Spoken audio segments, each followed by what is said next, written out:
Good morning everyone, this is doctor Preeti Gupta, gynaecologist, Swastik nursing home Lucknow. आज हम बात करने वाले हैं एक बहुत ही छोटे से टॉपिक के बारे में, लेकिन बहुत important, low platelet count in pregnancy, यानी कि जेस्टेशनल थ्राम्बोसाइटोपेनिया। वैसे तो ये फिजियोलॉजिकल चीज़ है, क्योंकि हीमोडाइल्यूशन होता है प्रेगनेंसी में, जिसकी वजह से सभी ब्लड काउंट्स कम हो जाते हैं। लेकिन कभी कभी प्लेटलेट बहुत ज़्यादा प्रेगनेंसी में घट जाती है, और इस सीजन में तो डेंगू फीवर भी चल रहा है, जिसमें कि प्लेटलेट काउंट कम हो जाती है। अगर प्रेगनेंसी में किसी को डेंगू होता है तो प्लेटलेट काउंट बहुत ज़्यादा कम हो जाती है। बच्चे की ग्रोथ पे ये बहुत ज़्यादा फर्क नहीं डालता है, इसलिए कई बार अनडायग्नोज रह जाता है। लेकिन डिलीवरी के समय प्लेटलेट काउंट की बहुत ज़्यादा इंपॉर्टेंस है, क्योंकि प्लेटलेट वो चीज़ है जिसकी वजह से ब्लड की क्लॉटिंग होती है।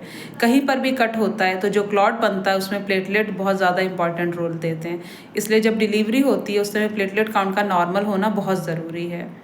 कई बार खास तौर से गवर्नमेंट सेटअप पे सिर्फ हीमोग्लोबिन का ही टेस्ट कराते हैं, और वहाँ पे सीबीसी की सुविधा अगर नहीं है, कंप्लीट ब्लड काउंट की सुविधा नहीं है, तो प्लेटलेट काउंट नहीं हो पाता है।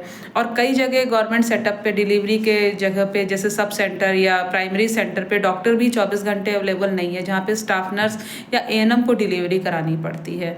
तो इस सिचुएशन में जब प्लेटलेट काउंट कम है, कभी उनको भी ये कंडीशन फेस करनी पड़े तो बहुत दिक्कत होगा, क्योंकि ब्लीडिंग इतनी ज़्यादा होती है कि डिलीवरी के बाद भी पीपीएच होता है। ऐसे में वो लोग मरीज को रिफ़र करते हैं हायर सेंटर पे ब्लड ट्रांसफ्यूज़न के लिए। रास्ते में भी मरीज की जान जा सकती है, क्योंकि ब्लीडिंग को रोकना फिर आसान नहीं होगा।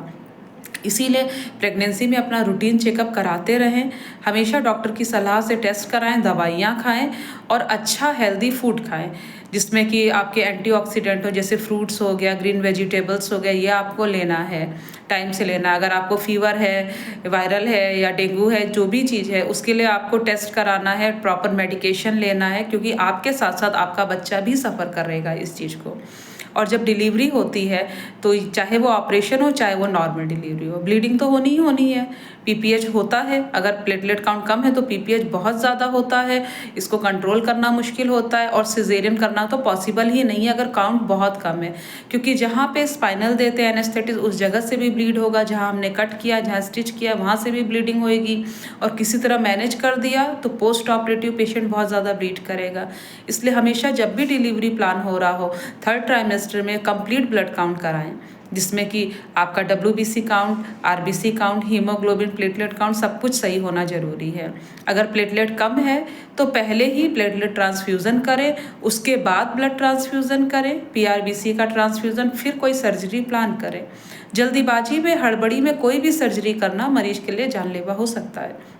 और नॉर्मल डिलीवरी में कई बार लोग घर से ही तब निकलते हैं जब बहुत ज़्यादा मरीज को पेन हो रहा होता, उस समय डॉक्टर के पास टाइम नहीं होता है कि वो कंप्लीट ब्लड काउंट कराएं, सारी जांचें कराएं और उनकी रिपोर्ट आने की वेट करें। ऐसी कंडीशन में आपके लिए ही ये खतरे वाली बात है, क्योंकि जब कुछ ऐसी कंडीशन होती है, ब्लीडिंग बहुत ज़्यादा होने लगती है, तो मरीज के लिए स्थिति बिल्कुल जानलेवा हो जाती है। उस समय रिफ़र करना, हायर सेंटर भेजना, वहाँ पे भी डॉक्टर को मैनेज करने में डॉक्टर भी परेशान होते हैं। कई बार डोनर नहीं होता है, ब्लड ट्रांसफ्यूज़न नहीं कर पाते, प्लेटलेट ट्रांसफ्यूज़न नहीं कर पाते हैं, लेट होता है। इन सारी चीज़ों से बचने के लिए ज़रूरी है कि रूटीन चेकअप कराएं, ANC को इतने हल्के में ना लें।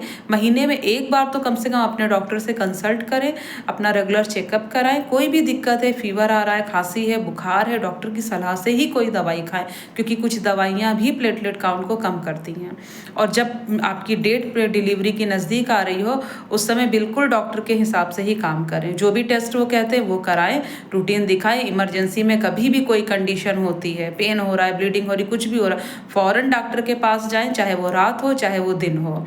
ज़्यादा वेट नहीं करें, और जो भी आपको करना है वो अपने डॉक्टर से कंसल्ट करें, सलाह दें, अपनी जो आपकी प्रॉब्लम्स है, जो भी आपके डाउट्स हैं, वो डॉक्टर से क्लियर करें कि कैसे क्या होगा, क्या सही होगा, क्या नहीं होगा, और उसी हिसाब से काम करें। इस समय डेंगू चल रहा है, फीवर को हल्के में ना लें। मैंने एक पहले भी डेंगू का पोस्ट किया हुआ है, जिसमें ये सारी कंडीशंस बताई हैं कि क्या क्या डेंगू में हो सकता है। डेंगू प्रेग्नेंट लेडीज़ को भी हो सकता है, इसलिए प्रेगनेंसी में बहुत सावधान रहें, खुली जगहों पे ना जाएं, बिल्कुल कवर करके कपड़े पहने, और बुखार या कोई भी दिक्कत है तो डॉक्टर की सलाह से ही दवाई खाएं।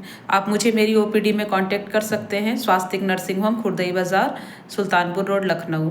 सुबह 9 बजे से 2 बजे तक, शाम को 5 बजे से 8 बजे तक। और इमरजेंसी कंडीशन में आप कभी भी मेरे पास आ सकते हैं। मैं 24 घंटे यहाँ पे अवेलेबल हूँ। नॉर्मल डिलीवरी, सिजेरियन ऑपरेशन, सब कुछ हमारे यहाँ ओटी 24 घंटे वर्किंग है। प्लेटलेट ट्रांसफ्यूज़न, ब्लड ट्रांसफ्यूज़न, ये सारा कुछ यहाँ पर होता है, 24 घंटे होता है। इसलिए कभी भी कोई भी दिक्कत हो आप बिल्कुल यहाँ पर आएँ, कंसल्ट करें। Thank you.